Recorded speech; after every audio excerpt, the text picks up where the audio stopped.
अध्यक्ष आणि संपूर्ण कमिटी सिनियर कमिटी पूर्ण कमिटी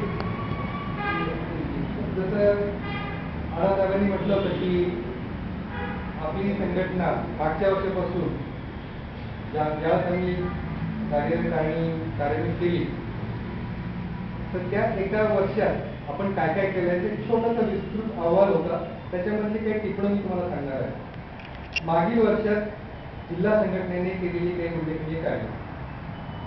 आपली सभासद संख्या जी 800च्या आसपास होती ती थांबलेली होती. तर एका एवढ्या पूर्ण 30 वर्षामध्ये 800 पर्यंत लोकसंख्या होती आणि मागच्या पूर्ण वर्षापासून ते आजपर्यंत साधारणतः 400 पेक्षा जास्त आपण संघटनेला सभासद जोडले गेले होते. नाशिक जिल्ह्यामधले जेवढे तालुके होते तर त्या सर्व तालुक्यांना आपण तालुका कनेक्ट या मिशनच्या आधारित सगळ्यांना भेटी द्यायचं ठरवलंय. 50% पेक्षा जवळपास जास्त तालुके आपण जोडले गेलेले आहेत.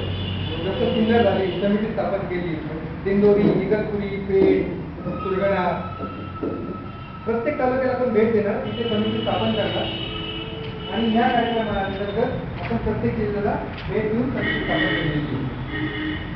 संपूर्ण भारतात पहिल्यांदाच आपण आपलं जे ओळखपत्र आहे ते पूर्ण PVCचं केलेलं आहे. प्रत्येकाला माहिती असेल हे ओळखपत्र आपलं जे होतं ते हे लॅमिनेशन फॉर्ममध्ये आणि हे फक्त भारतामधली पहिली संघटना आहे जिने अशा प्रकारचं प्रत्येकाला ओळखपत्र दिलेलं आहे. त्याच्यामध्ये आपला फोटो आहे, नंतर तुमचं जिथे लागतं इन्सिस्टन्सचा number, contact number, blood group, जेवढी इम्पॉर्टंट माहिती ती सर्व आपण या PVC कार्डवरती छापलेली आहे. नंतर ISL संघटनेची म्हणजे दिल्लीला संकेतस्थळाचा वेबसाईट म्हणतो. त्याच्यानंतर नाशिक जिल्ह्याची जी ISL संघटना आहे ISL नाशिक तिची वेबसाईट लवकरच तयार होईल आणि भारतामधली दुसरी वेबसाईट होईल. आणि आपल्याला खूप अभिमानाची गोष्ट आहे की आपल्याकडे आपल्या संघटनेची वेबसाईट आल्यानंतर त्यात बहुतांश अशी कार्य केली जाते जी सगळ्या सैनिकांच्या वेलफेअरसाठी असणार आहे. राज्यातच माजी सैनिकांच्या पाल्यासाठी संकेत म्हणजे जे आपण वेबसाईट करतो त्याच्याद्वारे आपण विवाह स्थळ किंवा मॅट्रिमोनियल साईट म्हणतात ते करू शकतो. नंतर आपण आपली संघटना जी वीर माता, वीर पत्नी आणि वीर पितांना नियमाप्रमाणे आपण जी सभासद फी घेत नाही त्याच्यावर फक्त 100 रुपये घेतो आणि त्याला सभासद करतो.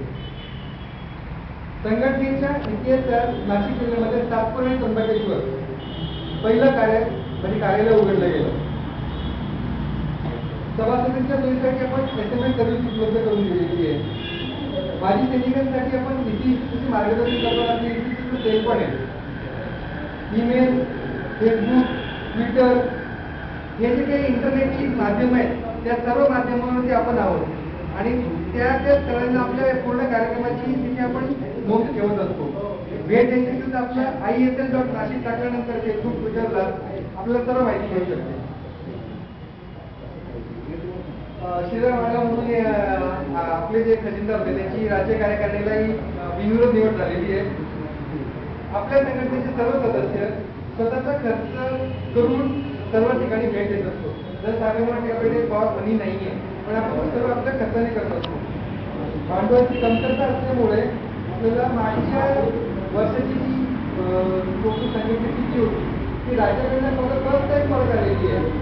ही घटना कधी घडली नाही पण नाशिकाची पहिल्यांदा त्या संघटनेने एवढं आपल्याला सहकार्य केलेलं आहे.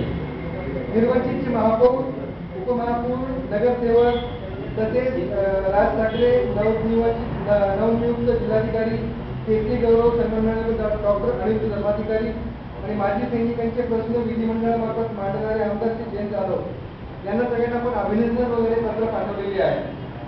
घरपट्टीबाबत आपल्या कार्यक्रमात म्हणजे पाठपुरावा चालूच आहे. तर अशी भरपूर अशी मोठी लिस्ट आहे. आपण काय काय या मागच्या वर्षात केलं पण छोटीशी झलक करून काय काय आपण हे नोट करून दाखवलेलं आहे. माझी सर्वांना एक विनंती आहे, प्रत्येक जण सर्व काही सांगतोय पण शेवटचं एकच निवेदन तुम्हाला कळेल, आजच्या युगामध्ये तंत्रज्ञानाचा आपल्याला पर्याय नाहीये. इंटरनेट सगळ्यात मोठा आपल्याकडे सोयीस्कर मार्ग आहे ज्याच्याद्वारे सगळ्यांची आपली ओळख होऊ शकते. आपल्या घरामध्ये आपलं ईमेल अकाउंट नसेल पण प्रत्येकाकडे मोबाईल नंबर आहे. संघटनेकडे प्रत्येकाने आपला एक मोबाईल नंबर द्या. दुसरी गोष्ट, आपला जरी ईमेल ID नसेल तर घरामध्ये मुलगा असेल, नातू असेल, मुलगी असेल, सुनबाई असेल, कोणाचं ना कोणाचं ईमेल आय डी अकाउंट असतं, तर आपल्या नावाने कमीत कमी ते ईमेल आय डी अकाउंट आमच्या संघटनेकडे द्या. म्हणजे जी आपल्याला सूचना सगळ्यांना द्यायला वेळ लागतो ती एका सेकंदात आपण सर्वांना सबमिट करू शकतो. आमचं IT डिपार्टमेंटमध्ये मेघश्याम सोनवणे आहे, श्रीराम बाढाव आहे, उदय तेली आहे आणि मी स्वतः त्या IT डिपार्टमेंटमध्ये कार्य करतो. तर ही सगळी जी माहिती पुरवली जाते, मेघश्याम सोनवणे, बाढाव, उदय, मी हे सगळं कंपाईल करतो आणि ती सगळ्यांकरता पोहोचवण्याचा प्रयत्न करत असतो. तुम्ही आता जरी इंटरनेटला गेला आणि म्हटलं की ISL व्हिजिट सिन्नर आता नुसतं टाकलं की तुम्हाला ऑटोमॅटिकली 10-12 क्लिप समोर दिसतील. मागच्या वर्षी जी आपण इथे भेट दिलेली आहे ते सर्वच्या सर्व क्लिप, सर्वच्या सर्व फोटो इंटरनेटवर YouTubeवरती अवेलेबल आहे. म्हणजे आपण जे काही घेतोय ते सर्वांना दिसेल. म्हणजे जगामध्ये कुठल्याच पणीमधून आज तो सिन्नरमध्ये कार्यक्रम झालाय तो संध्याकाळी पब्लिश केला जाईल. तर आपल्याकडे अद्याप तंत्र आहे, त्याचा आपण फायदा घ्यावा एवढंच माझं म्हणणं आहे. बाकीच्या कार्यक्रमासाठी मी बच्चन साहेबांना विनंती करतो की त्यांनी 2 शब्द आपली माझ्यावर सांगा.